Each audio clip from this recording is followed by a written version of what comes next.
Hello, this is your friend Chris Ekpekurede. I'm an engineer and an author of many books, as you know, and I'm also an elder of the Church of Christ. Welcome to my channel, and as usual, I want you to share this video because the more it is shared, the more YouTube will spread the message of the video around. I want you to also like the video and then by all means subscribe to this channel. You must be the first to get my videos when they come up. Subscribe. So what do we have for today? Well, looking ahead to the 2023 elections, I can't help but notice or observe a couple of dangerous scenarios, particularly because of the Peter Obi factor. You see, the emergence of Peter Obi in the presidential race has changed the entire equation concerning the 2023 presidential election. Now, here is the first scenario. And that scenario is if the Independent National Electoral Commission, INEC, tightens the manipulation and inflation of votes as their intended use of the BVAS machine suggests, I see a danger of ballot box snatching and destruction. You see, the old and entrenched political parties know that they are facing the opposition of their lives this time around. I see glaring danger. The mindset is simply this: if I can't win the election by rigging it, I must do something to disrupt it. I must do something to disrupt and stalemate the process so there is no outcome. Now, if the snatching of ballot boxes becomes rampant, if it becomes widespread,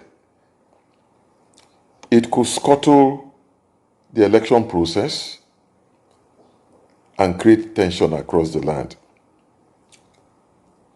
You see, what is going to, create this scenario is if contestants perceive that an opponent may win at a certain or series of polling stations that are inclined or favorable to their opponents. That is the bedrock of this scenario. Now, if the widespread disruption occurs, it could lead to a possible militarization of government through an insurrection. It could lead to an unconstitutional takeover of the government of Nigeria, which is why I plead with and I urge the sitting government to do everything it can. Do everything it can to ensure free, fair, and peaceful elections in 2023. Now, I want you to watch this video. It is a video of President Buhari giving the marching orders to hunt down and destroy any election rigger during the presidential elections of 2019. Watch the video. I have briefed the law enforcement agencies and the military. They have identified hotspots, flashpoints. They should be prepared to move. We are not going to be blamed that we want to rig the election.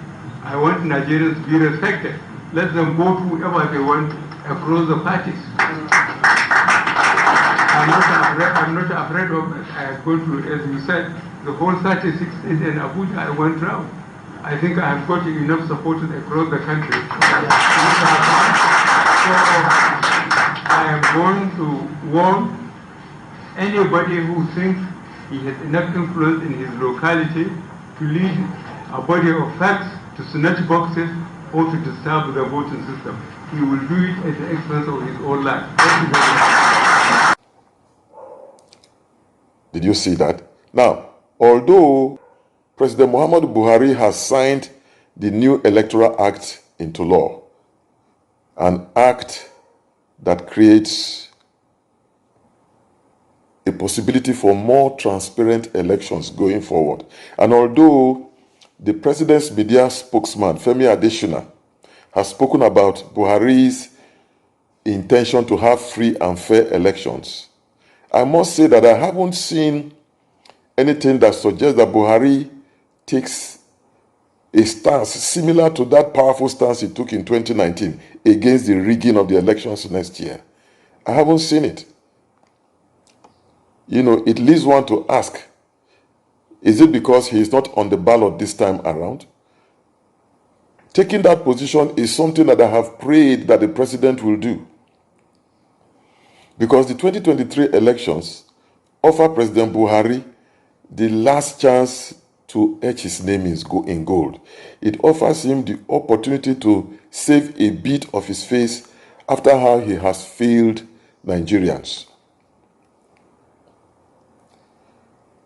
Now, although Buhari made that declaration in 2019 to force free and fair elections that brought him to power, see how his attack dogs and those of the PDP went to war against each other.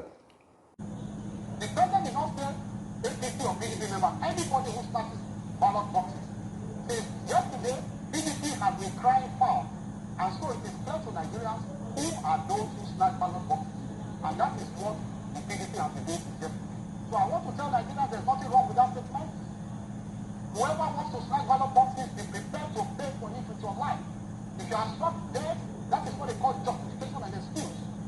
And if you are charged to court, you also die. Anyway, you do whether you die on the spot or you are charged to court in other robbery or treason, you will still die. Either way, you will die. Don't snatch ballot boxes if you don't want to die. It is great that you are here defending what is supposed to be shameful. What if your kids are watching this program, your kids will ask you tomorrow, Daddy, do you say it is okay for a president of a country to make such very grievous, satanic, wicked, intellectually stagnant statements without recourse? I expect you as somebody who practices law, somebody who is an apostle in the temple of justice, to come out and make amelioration for the wrongdoing of Mr. President. Did you see how they argued about that simple order to ensure that the elections were free and fair? Well, for your information, nothing has changed between those two since 2019. Did you see them? Nothing has changed after their dogfight of 2019. If anything, they are even more desperate. You see, the old parties have always won their elections by having paid access to manipulate the election results. I mean, I had a politician friend tell me a couple of years back, it was the eve of an election, and he said to me, he said, "Bros, don't worry about tomorrow's election. Don't even go and bother to vote. The results are ready." It is that bad. It is that bad. Trust me, the old political players will want to maintain the status quo, which is why we must be vigilant and stand firm. We must resist any attempt to take over the government of Nigeria by any other unconstitutional means in place of free and fair, unfettered elections next year. We must begin now to cry daily from the rooftops what our expectations of next year's elections are, that we will not accept any other outcome other than one that flows out of free and fair voting. We must. Our cries must be loud going forward. Now, here is scenario number 2. And that scenario is if Peter Obi doesn't win the election. To me, that signals another danger. It will create a crisis that the eventual winner must need a lot of skill to manage. You see, the reason I say this is this. The End SARS protest of a couple of years ago eventually midwifed the Sorosoke movement. That Sorosoke movement gave the youths a voice in the affairs of this nation. That Sorosoke movement made the youths rediscover themselves and know the power that is at their disposal to control issues around and pertaining to this country. Peter Obi is a mere poster figure of the obedient movement because the Sorosoke movement eventually metamorphosed into what we know as the obedient movement. You see, the obedient movement, as I see it today, is like a Frankenstein monster created by the failed Nigerian state. It has given the youth unassailable power and advantage, especially over who becomes a leader in this country. I see a clear threat to peace if Peter Obi doesn't win, because when the aspirations and the expectations, particularly of young people, are consistently not met, they may resort to some other means and methods of actualizing or, in fact, expressing their frustration. There could be a resort to violence if Peter Obi does not win. It is a fear that I have. Now, here is my view. Whoever eventually wins the 2023 presidential elections must form an all-inclusive government in order to douse tension across the land. The stakes today are so high, I see the situation as a petrol fuse that is waiting for the strike of a match to set off the fire. You see, before the wildfire breaks out, as a nation, we must pour water on the dry firewood. A democratically midwifed, all-inclusive government, to me, is what we will need to stabilize the nation after the 2023 elections. And that proposal must become a part and parcel of the political discourse during this campaign season. You see, the words we speak will either deliver peace or they will deliver war. We have a choice before us. Now, here is scenario number 3, and to me, it is the most dangerous scenario that I see. It has the potential to create a lot of instability across the nation if it happens. And that scenario is if Tinubu wins the election to become president and the unexpected then happens as a result of the state of his health. You see, Tinubu's frailty and mental incapacity as I see them today, they worry me. They worry me a lot. You see, the deterioration of that man is by the day. Day after day, you hear one thing or the other about him that really increases the level of worry concerning his health, both physically and mentally. You cannot cut 20 years from your age and it will not show. My friend, it will show. You can rig an election, but you can't rig nature. Nature speaks. Something tells me that Tinubu's state, as we know it today, and from what I see, is a trap, a dangerous trap. Watch this series of videos. The PDP is a tia umbrella. Tia umbrella. Tia umbrella. Bible broom. Broom, broom, broom, broom. Broom, broom, broom, broom, broom, broom, broom, broom, broom, broom,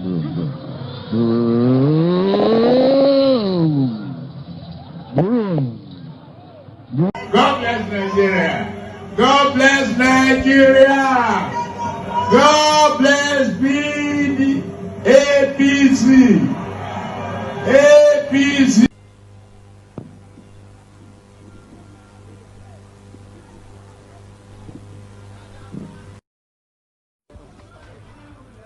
Buhari, Buhari, Buhari, Buhari, Buhari, say it again, Buhari.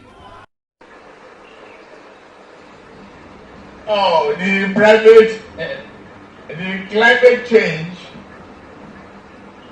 Prof.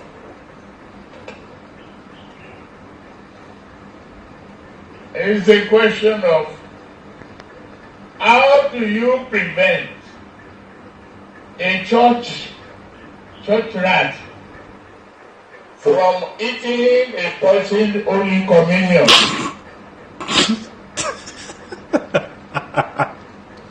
That's the way. We are a poor nation. A town hall different from Blue Bulaba. A town hall different from Blue Bulaba. Do you love me? Do you love me? Go and take your APV, APC, and you must vote. You must vote that Wahala. body. You see what I'm talking about? Do you see it? You know, she say Wahala Day. Hear him. Go and get your APV. What is APV? And then when he tries to correct himself, he said, no, go and get your APC so you can vote. Something is terribly wrong. Do we think this is a joke? Is this the person who wants to become the president of Nigeria? Is the presidency of Nigeria now for comic adventures? If the international community see all these videos, they're not going to laugh us. Can you imagine a President Bola Ahmed Tinubu standing in front of the UN General Assembly and addressing it? Can you imagine President Tinubu among the committee of world presidents speaking on behalf of Nigeria? Before he speaks 10 words, he will sell Nigeria cheap, I tell you. You see, Tinubu's lack of physical and mental fitness is a big problem. It is. It is a problem. They spew lots of danger signals as far as I'm concerned. You see, a wicked cabal after Tinubu wins and is sworn in as president can facilitate the man's total disablement and take over power. And they will ascribe the situation to natural causes. They will argue, didn't we all know the trending health of Bola Ahmed Tinubu? That is what they will base the argument on. Listen, we've seen it before in the time of Yaradua. The scenario disturbs me. It truly disturbs me. And I feel no comfort whatsoever in knowing that in that eventuality, an undiplomatic and desperate Shettima will then become the president of this country. I mean, that man's utterances are too unrefined for him to be president. Imagine he even wants to take charge of security before his boss has won the election. He wants to be in charge of security. Pray, where do these political parties get these their weird candidates from? Where did they go dig them from? You see, when you watch carefully, when Tinubu gets into his comic drama, just watch the faces of the people around him. When I do, what I see is a lot of pretense, a lot of complicity, and a lot of conspiracy going on. They can't pretend not to know what is happening to their candidate. They can't. Well, at any rate, I'm a firm believer in the equity that the next president of Nigeria should come from southern Nigeria. That is how we have rotated it up to now. And that disqualifies the likes of Shettima and the likes of Atiku. Why anyone who has eyes open will field Tinubu as a candidate for president baffles me. The thing is that the error has been made, and it could prove to be a very costly error, I tell you. I am no prophet. I do not claim to be a prophet, but at least I can think. And the current situation calls on all Nigerians to think. We must think. To avoid this dangerous scenario from playing up, we must massively vote for Peter Obi. He is the candidate that I see after what I have reasoned out, after my analysis, is the candidate that fits the bill among the options that we have. So I urge you, go and collect your PVC. So we will vote massively for Peter Obi. And along with voting massively, we must also pray massively for this country. This country needs prayers, I tell you. Well, that's my take for today. Once again, please share this video, hit the like button, and subscribe to get the next episode. Thank you for your time.